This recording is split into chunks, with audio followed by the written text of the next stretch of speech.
Sebelum melanjutkan, jangan lupa subscribe dulu, terima kasih. Bab 66, di mana menurutmu aku harus tidur? Jantung Mukiki berdebar kencang. Dia tidak siap untuk ini. Dia selalu berpikir bahwa semuanya hanyalah keinginannya yang liar. Dia bahkan tidak berani berpikir bahwa dia bisa hidup bersama Seng Xiao. Melihat Mukiki terdiam, Seng Xiao menghentikan mobilnya di gerbang villa dan bertanya, "Kenapa? Kamu tidak mau?" Mukiki keluar dari mobil dan menatap gedung itu dengan kaca besar dari lantai hingga langit-langit. Dia sangat gembira. Kenapa aku harus melakukannya? Aku sangat menginginkannya sehingga aku takut semuanya akan menghilang di depan mataku. Xiao Xiao. Seng Xiao merangkulnya dan membukakan pintu untuknya. Jangan takut. Jalani saja ujianmu seperti biasa. Mukiki dibawa ke rumah baru yang telah dipersiapkan secara pribadi untuknya. Ketika melihat perabotan di rumah itu, ia merasa seperti melayang di atas awan. Segalanya tampak begitu tidak nyata. Kemudian, Mukiki dibawa ke lantai 2. Ketika Seng Xiao membuka pintu kamar tidur utama, wajah Mukiki memerah. Dia tidak berani menatap mata Seng Xiao.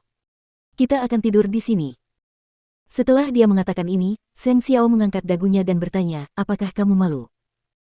Mukiki mengangguk, dia tidak menatap mata Seng Xiao. Seng Xiao melangkah maju dan menempelkan bibirnya ke bibir wanita itu.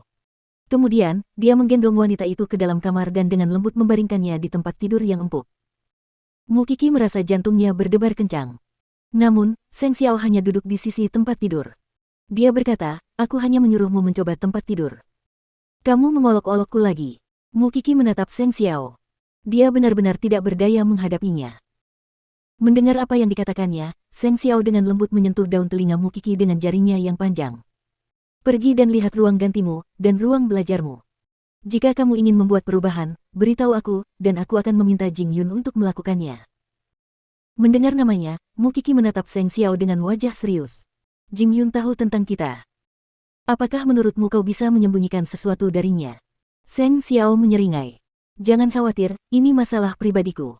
Dia tidak punya kekuatan untuk mengendalikan hidupku. Jadi, kau tidak perlu khawatir dia tahu hubungan kita. Hubungan kita akan terungkap suatu hari nanti. Tapi katakan padaku, kapan kau bersedia mengungkapkan hubungan kita ke publik?" Mukiki merasa cemas. "Kaulah yang menyeretku ke neraka ini, kau harus bertanggung jawab atas diriku." Ketika Mukiki mendengar kata-katanya, dia memeluk Seng Xiao. "Aku bisa melakukan apa saja untukmu." Seng Xiao tersenyum dan menepuk kepalanya. Dia berkata, "Kita akan tidur di sini malam ini. Aku akan mengantarmu kembali besok pagi." "Apa?" Mukiki tercengang. Mungkinkah Seng Xiao berencana untuk... "Apa yang sedang kamu pikirkan?" Dasar anak nakal." Seng Xiao menyeringai dan bangkit berdiri. "Kamu mandi dulu. Aku akan mengadakan konferensi daring di ruang belajar. Ada beberapa hal di negara bagian yang perlu diurus. Lalu, di mana kamu akan tidur? Menurutmu aku harus tidur di mana?" Seng Xiao bertanya dengan genit. Tubuh Mukiki mati rasa. Namun sebelum dia mulai membayangkannya, Seng Xiao sudah berjalan ke ruang belajar. Dan untuknya, dia mandi dengan bersih dan... Mukiki tidak berani menyelidikinya lebih dalam. Dia agak takut. Namun, jika Seng Xiao menginginkannya, dia tidak akan menghentikannya. Bagaimanapun, dia bersedia memberikan segalanya kepada orang yang dicintainya. Jadi, setelah mandi, dia tidak mengenakan apapun di balik jubah mandinya dan berbaring di tempat tidur. Dia gugup, pikirannya berputar-putar. Dia khawatir Seng Xiao akan berpikir bahwa dia bukan wanita polos, tetapi wanita licik yang mencoba merayunya. Tapi, dia benar-benar. Perasaannya rumit. Setelah menunggu Seng Xiao selama sekitar 3 jam, dia pun tertidur. Saat hampir tertidur, dia mendengar Seng Xiao masuk ke kamar. Melihat benda kecil di tempat tidur dan melihat lengan serta pakaiannya di sampingnya, Seng Xiao tahu bahwa dia tidak mengenakan apapun di baliknya. Dari mana dia mendapatkan keberanian untuk melakukan itu? Setelah bangun, Seng Xiao memasuki kamar tidur, mengenakan piyamanya. Dia berbaring dengan lembut di sampingnya dengan wajah menghadap langsung ke arahnya. Mukiki gugup dan ingin berguling. Namun, Seng Xiao segera menghentikannya. "Jangan bergerak, atau aku tidak tahu apa yang akan kulakukan padamu." "Xiao Xiao." Seng Xiao menatap Mukiki. Ia menyentuh daun telinganya dan berkata lembut, "Aku menginginkanmu, tapi tidak sekarang. Setidaknya, aku akan menunggu sampai kamu mulai kuliah dan saat kamu bukan anak kecil lagi.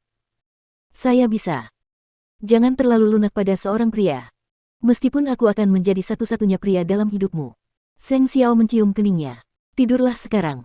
Kita harus bangun jam 5. Bagaimana Mukiki bisa tertidur dalam situasi seperti ini? Di rumah baru mereka, dengan Seng Xiao berbaring di sampingnya, Mukiki merasa hidupnya benar-benar berubah total karena Seng Xiao. Dia tidak akan pernah kembali ke kehidupan lamanya lagi. Malam ini, Mukiki sangat berhati-hati dan gugup dengan sedikit kekecewaan. Dia tidak bisa tidur sepanjang malam, sampai Seng Xiao bangun pagi-pagi.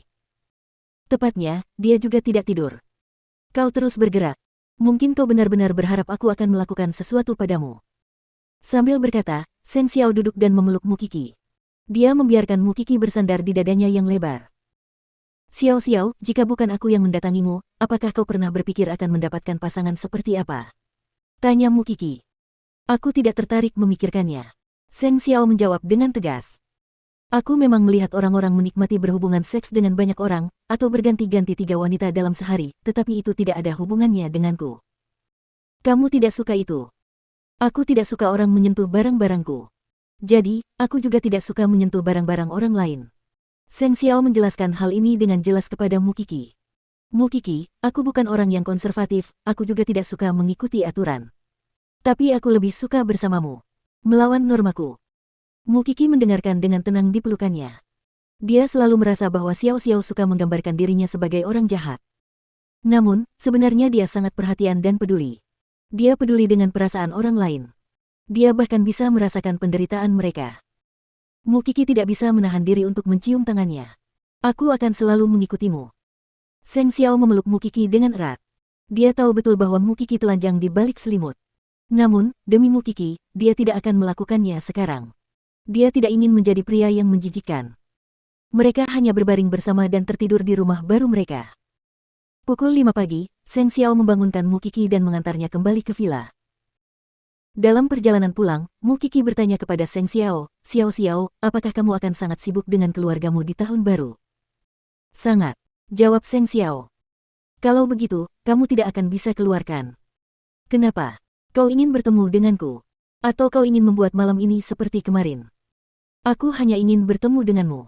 Mukiki menatap Seng Xiao dan menjawab dengan serius. Aku akan belajar keras tanpa meninggalkan mata kuliah apapun.